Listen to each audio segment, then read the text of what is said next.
Tea పెట్టిపోవే. పొద్దున్న tea నిద్రలేసి మళ్ళీ 11 గంటల కడ కాఫీ. ఎన్నిసార్లు టీ తాగుతా? రోజుకు 3 సార్లు 4 సార్లు టీ. పొద్దున్న టీ పెట్టను, గిన్నెలు దోమను, నా డ్యూటీ ఇదే.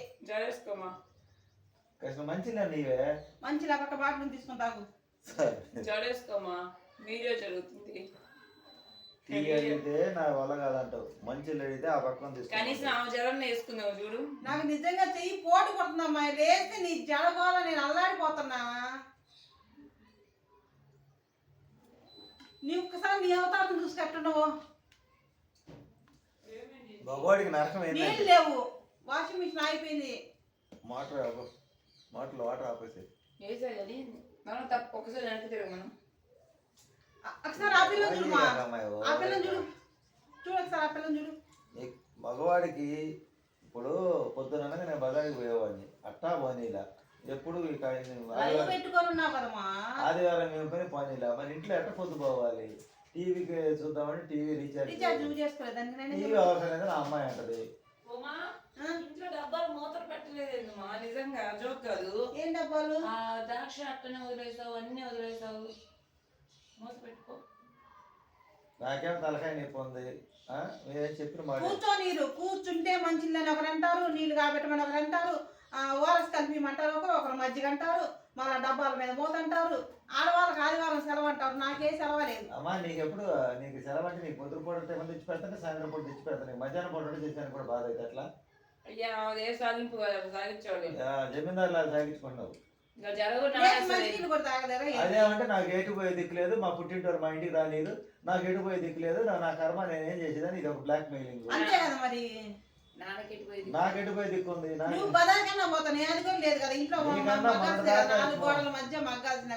నీకన్నా అప్పుడప్పుడు ఇంత ముందు పోయేది కానీ మిమ్మల్ని నాకు ఎటుపోయే దిక్కుకోలేదు.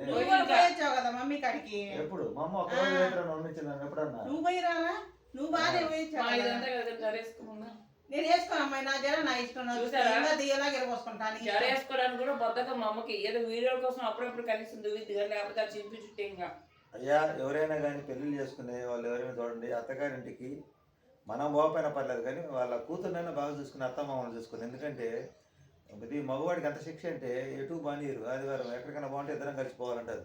కనీసం వాళ్ళ సినిమాలో నా కల్లా మూరి వెళ్ళిందో చిన్న స్టెప్ వేసే అవకాశం నా జీవితంలో 33 సంవత్సరాల్లో రాలా. ఒక్కసారి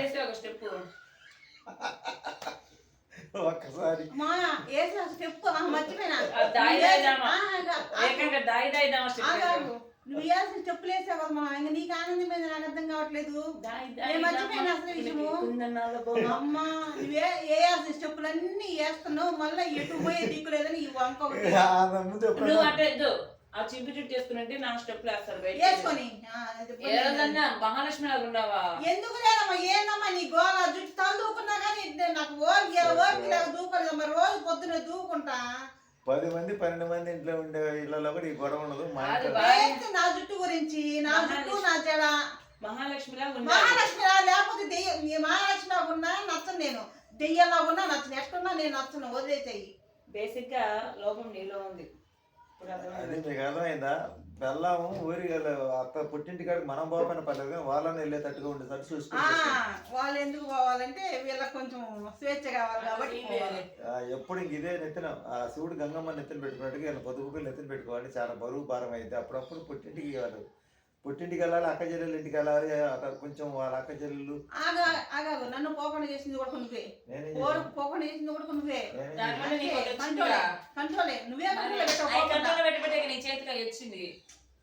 చేతికి గాజులు నేవే కదా, పోకుండా కంట్రోల్ చేసి అసలు రానిచ్చే దిక్కే లేకపోతే నాకే పుట్టిల్లు ఉందని మళ్ళా ఆ విషయం గురించి చెప్పు. పిచ్చిది బంగారం కోసం ఎక్కడికైనా అయిపోయింది. బంగారం గాజు చేస్తే వాళ్ళ తమ్ముడు పెళ్ళికి పోవాలా. అది చెప్పక వాళ్ళు పిలవలేదు. చేపిస్తారంటే నిజం చెప్తున్నా, దేవి సాక్షి చెప్తారా? మీ నాన్న పిలవలా? మీ నాన్న పిలిస్తే ఎందుకు నన్ను పిలిస్తే నేను ఎట్లా పోతా? సిగ్గులేదు నాకు. వాళ్ళ కక్కిడి పుట్టికి పోతానా? వాళ్ళు ముచ్చేస్తే పుట్టికి పోతానా నేను?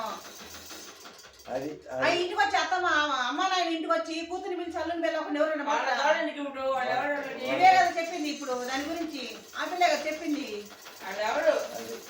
అదేమ్మా అది సంగతి. వాళ్ళ తమ్ముడు పెళ్ళికి పోకపోతే చేతికి బంగారు గాజులు తెచ్చింది. అది ఒక పోకపోతే కాదు వాళ్ళ పిలవల, నేను పోకపోతే కాదు వాళ్ళు పిలవల. సరే ఇప్పుడు ఏదైతే వాళ్ళ పిల్లలు మా నాన్న ఆపేశారులే బంగారం. నేనే ఆపేసిన మాట అంటే నన్ను పిలవలేదు, ఆమె పిలిచారు. సరే పోయే పనికి పోనా. అట్లా వాస్తవాలు చెప్పు. ఆ టైంలో మా అమ్మాయికి ఎగ్జామ్స్ ఉంది, 10th క్లాస్ ఎగ్జామ్స్. మా అమ్మాయికి అట్లా ఎగ్జామ్స్ ఉన్నాయి కాబట్టి ఎగ్జామ్స్ ముఖ్యమని పొరపాటు మా నాన్న అగౌరపరిచి పోయిద్దేమో అని బంగారు గాజులు చేపిస్తాను.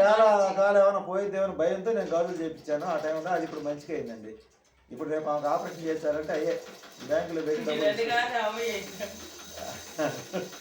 నా భార్యకి ఆపరేషన్ చేయించాలంటే 2 గాజులు. నా పేరు పద్మ, నా చేతికున్న 2 గాజులు అమ్మి రేపు నేను ఆపరేషన్ అమ్మద్దు, అమ్మ అమ్మాట కాదు, బ్యాంకులో పెట్టి ఆపరేషన్ చేయించాలి. అది ఇప్పుడు అవసరానికి వచ్చింది. వాళ్ళ తమ్ముడు పెళ్లికి పోయినట్టు ఇప్పుడు మనకి చుట్టాలు నమ్ముకుంటే ఆ రోజు గాజులు వచ్చాయి కదా, ఆ డబ్బులు వేస్ట్ అయిపోయి. అట్లా వరకు ఆ డబ్బులు మా అమ్మ బంగారం ఎందుకంటే అగ్రిగోల్డ్ పెట్టి అయిపోయింది. అవి కూడా చేయించుకున్నట్టు ఇవాళ అవి కూడా దాదాపు ఒక 3 లక్షల రూపాయలు రేటు ఉండేవి. ఆ 1 లక్ష రూపాయల వరకు పోయినాయి. అట్లా దానివల్ల చెడు ఒక మంచిగా జరిగిద్దండి. ఆడవాళ్ళు పుట్టింటికి పోకపోతే మనకి కొంత స్వేచ్ఛ ఉండదు, కానీ వాళ్ళు పోయినందువల్ల మటుకు వాళ్ళు కానీ పుట్టిళ్ళకి కానీ పోతున్నట్టే మనకు స్వేచ్ఛ ఉంటుందనే. కానీ పోకపోతే చాలా ఉపయోగాలు ఉన్నాయి. కానీ ఆ ఒక్కసారి ఇంట్లో జరిగినప్పుడు పోయినందువల్ల నాకు ఎప్పుడు ఆనందం లేదండి. లేదు ఎప్పుడు లేదు ఆనందం. ఎప్పుడు నా డబ్బులుగా చేసుకొని నా పూజలు కొట్టుకొని ఆనందిస్తే నాకు ఎప్పుడు ఆనందం లేదు. ఏం పూజలు కొట్టుకున్నావు కానీ ఎందుకు ఆనందం లేదు? పక్కన నువ్వు మాట్లాడగాకు, మాట్లాడగాకు. ఇప్పుడు ఇట్లా మాట్లాడింది కానీ అంతమంది పోయినప్పుడు బాగానే ఎంజాయ్ చేసింది. నాకు అర్థం కావట్లేదు ఏం ఎంజాయ్ చేసి ఆడికి పోయినా కానీ పోయినట్టు లేదు అసలు. పుట్టింట్లో అమ్మ నాన్న వాళ్ళ ప్రేమ చూపిపోయినా ఏమో ప్రేమించింది, ఎంజాయ్ చేసింది ఒకప్పుడు. ఎప్పుడు 15-20 సంవత్సరాలు వాళ్ళ తమ్ముడు పెళ్లి కాకముందు అప్పుడు అక్క చెల్లెలు అప్పుడు నేను చెప్పినా వినకుండా వెళ్ళిందిలే.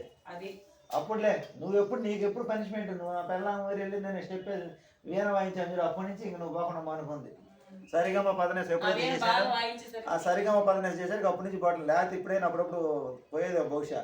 నేను ఎప్పుడైతే సరిగమ్మ పదనిస చేశానో సరిగమ్మ పదనిస రసరస ఇది కలి ఇది ఎర్రగని గుసగుస అలా చేయబట్టి చేసేయండి. నువ్వే చేసేది మళ్ళా నా మీద మాత్రం నెపం నా మీద పెట్టు.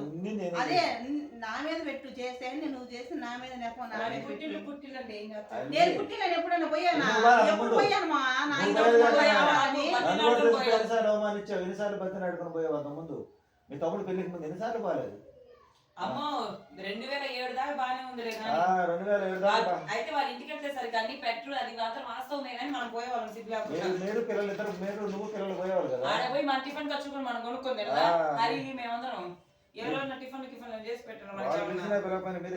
వాళ్ళు ఎవరో పిలిచేవాళ్ళు, పండగ పిండి వంటలు వేసేవాళ్ళు. అయితే మంచోళ్ళే వాళ్ళ. ఇంకోటి కూతుర్ల కన్నా కానీ వాళ్ళకి వాళ్ళ అక్క పిల్లలు, వాళ్ళ మేనగొడలు, మేనల్లు, మిగతా వాళ్ళకి మరి చెప్తాం. మరి ఇంకా నువ్వు అన్నావు కదా మా టిఫిన్ మేము తీసుకొచ్చుకుని తింటామని. ఏం లేదు వాస్తవం. అయితే మంచి అమ్మ నాన్నలేమా నీకు దొరికి? నాకు మంచి మా అమ్మ మమ్మల్ని దాకి నన్ను దాకి మాత్రం అల్లుని తెచ్చి కట్టబెట్టారు కదా.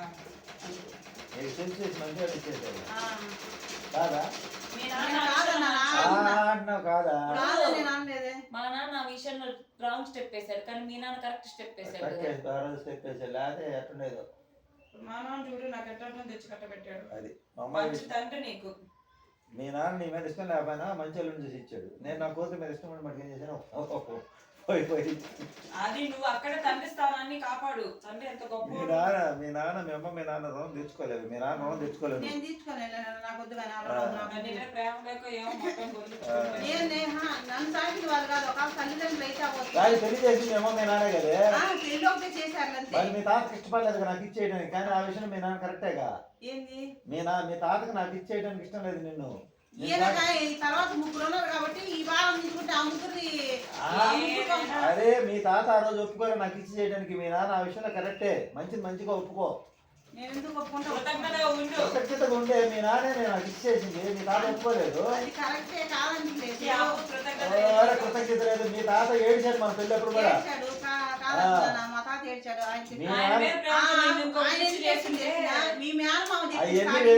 అవన్నీ తీసేయి. ఈ రోజు నువ్వు ఈ విధంగా ఉన్నట్టు ఆ రోజు మీ నాన్న తీసుకున్న నిర్ణయమే మంచో చెడు. మీ నాన్న మంచి నిర్ణయం తీసుకోబట్టి నువ్వు ఈ రోజు మా మీద ఏం చేయదు. ఇప్పుడు పోయి టీ పెడతావు చాలు. నువ్వేం చేయదు. ఆ కృతజ్ఞతగా టీ పెట్టు. మేము తలకాయ నెట్టుకొని తాగుతాం. అది ఈ టీ పెట్టే కాడ ఈ గొడవ అంతా మొదలైంది. నేను అనేది ఏంటంటే తాత నీ మీద ప్రేమ ఉందా లేదా అని పక్కన పెట్టు, మంచి భర్తకి ఇచ్చి చేశాడు, అది మంచి మనిషి. నిన్ను మీ నాన్నకి రోజు దండం పెట్టుకో, దండం పెట్టుకో, మనసులో తలుచుకొని మనసులో తలుచుకో. థ్యాంక్స్ నాన్న, లవ్ యూ నాన్న. తర్వాత ప్రేమగా చూశారు, అది కాదు నీకు మంచి భర్తను సెలెక్ట్ చేసి చేశాడు. అదే సత్యం తాత కన్నా పాపం నేను నీ చేసి తాత నీ మీద ప్రేమ చూపించి ఆయన చెప్పిన డైరెక్షన్ ఉంటే ఈ రోజు టక టక టక టక టక టక టిక్ టక టక టక టక టక టక టిక్. ఇది ఎగిరేదని కాదు, గుర్తుపెట్టు.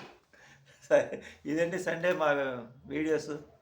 ఎట్నే ఈ టీ పెట్టే కాడ వచ్చిన గలబా ఇంత దూరం వెళ్ళింది వ్యవహారం. టీ కప్పులో తుఫాన్ లాగా మాలో మేము గొడవ పడతాం, టీ పెట్టేదాకా కాసేపు మంచి అయిపోతాం.